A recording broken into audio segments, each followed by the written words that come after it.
Honestly, Georgia football is absolutely ridiculous. They pretty much sent their entire team to the 2022 NFL Draft, and after winning a national championship, they have completely reloaded. Two of the most important positions on the field are quarterback and receiver, and instead of putting one of their 5-star guys in, they somehow have these guys that look like walk-ons who are making things look very easy. I'm obviously talking about Stetson Bennett and Ladd McConkey, and it just goes to show you that Kirby Smart is just ahead of the curve. He has 5-star athletes everywhere on the roster, but he doesn't need them everywhere to win. In week 1, Georgia looked insane. They blew the rails off of Oregon, probably scared the heck out of Dan Lanning, and now they're also scaring college football, as honestly, they could repeat. In today's video, I want to talk about Georgia football, my expectations for the future, this past weekend, and how all this ridiculousness is happening. But before we get into it, nearly 80% of you guys are not subscribed to the channel, and I have a ton of content coming your way, so be sure to subscribe, leave a like for the algorithm, and turn on notifications so you never miss when I upload. Now let's talk about Georgia football. I think in order to understand how this year's team is this good, we first need to talk about last year's team. Going into the 2021 season, this was a make or break season for Kirby Smart. He had obviously been one of the top coaches in the country, but he finally needed to win something. Georgia had gone home early every year, and many wondered if this could finally be the year they win a national championship. They were picked to finish first in the SEC East, and they were loaded with talent. JT Daniels, Zamir White, George Pickens, Jamari Salyer, Jordan Davis, Nakobe Dean, Trayvon Walker, Lewis Sine, and Kearis Jackson were all named to preseason SEC teams, so they were loaded at talent everywhere on the field. We'd know pretty early if Georgia was going to be good last year, as they would open up against number 3 Clemson. This was one of the most hyped up week 1 games of all time, and honestly, it did not end up living up to the hype. Besides a pick 6 late in the second quarter, the game was extremely boring, and neither DJ Uiagalelei or JT Daniels were very impressive. Georgia ended up winning 10-3, and while they showed their defensive dominance, many were questioning if the offense would be able to do enough for them to win game. What was interesting though is we were probably never going to find out until the SEC championship game, as their defense was so good, the offense barely had to try. They killed UAB in week 2 and then beat South Carolina 40-13 in week 3. They jumped up to number 2 in the country before they beat Vanderbilt 62-0. That was not shocking, but in that game, JT Daniels would go down with an injury. This would start a season-long drama between Kirby, the media, and the fans, as all of a sudden, JT Daniels was on the bench, and once again, Stetson Bennett was the quarterback. Some people hate Bennett, some people love him. Either way, he was now leading Georgia to victory. They shut out number 8 Arkansas 37-0, went out on the road and beat Auburn 34-10, and then beat number 11 Kentucky 30-13. They had now dominated 3 straight SEC opponents, and things were looking pretty good. The weekend after that, they killed Florida in their rivalry game, killed Missouri 43-6, and went on the road and shut down a high-powered Tennessee offense as they won 41-17. They had their annual FCS beatdown against Charleston Southern, and then they went and embarrassed their arch-rival Georgia Tech. They shut out the Yellow Jackets 45-0, and they had gone 12-0 and clinched a spot in the SEC championship game. That is the game where the offense was finally exposed, and Stetson Bennett was exposed. He had his worst game in the season, as they ended up getting dominated by Alabama, as they lost 41-24. The supposed best defense of all time surrendered 41 points to this Alabama team, and this confirmed the narrative that Kirby was never going to beat Saban. After that SEC championship game, there was tons of talk about Georgia being overrated, Bennett not being good enough to win, and Georgia once again choking, but when they arrived at the college football playoff, they put everything to rest. They killed number 2 Michigan 34-11 in the first game, and then would have a rematch with Coach Saban and the Tide in the title game.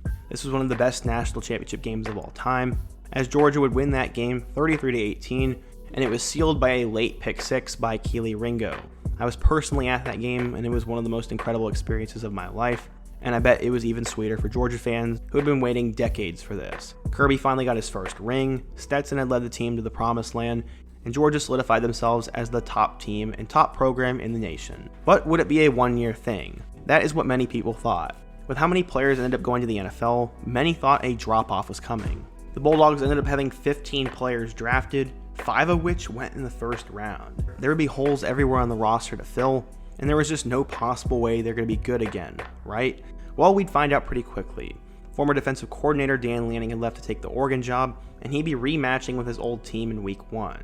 It was called a neutral site game, but it was just a couple miles down the street from Athens, so everyone knew it was a glorified home game for them. Instead of having a new quarterback, Stetson Bennett was back. He He's now in what seems like his 10th year in college football, but he was once again going to be the starter as he beat out Carson Beck, Brock Vandagriff, and true freshman Gunnar Stockton. They lost both James Cook and Zamir White to the NFL at running back because they'd have a couple of guys there, and then their star receiver George Pickens was taken in the second round, and Jermaine Burton left for Bama, so there'd be new guys that have to step up there. They would return most of their offensive line, but the defense is where there needs to be a ton of improvement. In week 1 though, it looks like there's pretty much no difference between this year and last year's team. Early on in the game, Oregon was starting to move the ball well, but that was pretty much the extent of it as they took over pretty quickly. Stetson Bennett ended up throwing for 368 yards with 2 touchdowns, and had a Heisman-level moment where he was running around the field and found Ladd McConkey in the back of the end zone. Bo Nix had already played against Georgia 3 times, but that did not seem to matter as he had a terrible game. He went 21 of 37 for 173 yards and 2 interceptions, and Oregon's offense was absolutely terrible. They ended up only putting up 3 points, and Georgia put up 49. They probably could have scored a lot more if they wanted, and it seemed to matter who was in, Oregon was not going to score.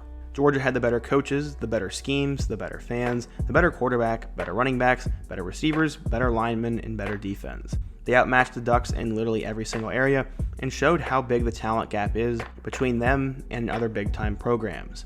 They made a statement in week 1 and showed the world that they're not going anywhere. Stetson Bennett is one of the most unlikely stars of all time, as he started as a walk-on, went to junior college, and then came back and beat out a bunch of 5-stars for the job. Ladd McConkey is also an interesting story. He's sort of one of those annoying players that has no business being good, but is actually really good. He was barely ranked inside the top 1,500 recruits in the country, and has somehow found a way to work his way up the depth chart. He's beat out blue chip recruits all over the roster, and as one college football site put it best, he's going to be around for a while, and he's going to score a lot of touchdowns, and he's going to be annoying. What I find so interesting about all this though is that somehow, despite having top 5 recruiting classes and 5-star talent everywhere, Stetson Bennett and Ladd McConkey are the 2 main weapons on offense. This shows that Kirby can win with anyone, that he's going to give every player a chance, and Georgia's system is the reason why they're so successful and not individual players. Kirby doesn't care if you're a 5-star or have no stars, he's going to play the guy who gives him the best chance to win. And based on their week 1 performance, I think Georgia's heading to the college football playoff again. Their most difficult game of the year is either at Kentucky or at South Carolina, and that's not really saying a whole lot. Maybe if Florida and Tennessee are as good as advertised, they'll put up a fight, but their SEC West draw is Auburn and Mississippi State, so I'm honestly not too concerned about either of those teams, and I think Georgia will go 12-0 and face off against Saban in the SEC Championship game. It's way too early to predict what would happen in that game, but at this point, I wouldn't rule out anything. Georgia made a statement in week 1, they look terrific, they reloaded at every position, and they have proven why they're one of the top programs in the country. But what do you guys think? If you're a Georgia fan, how do you think this season will go? What are your expectations for the team? And who is your favorite new player? If you're a fan of another school, let me know your thoughts on the Bulldogs. Give me another topic, player, situation, or coach I could take a look at next. And before you go, don't forget to subscribe, leave a like, and check out all the other videos on the end screen. Hope to see you guys again soon, but until next time, peace.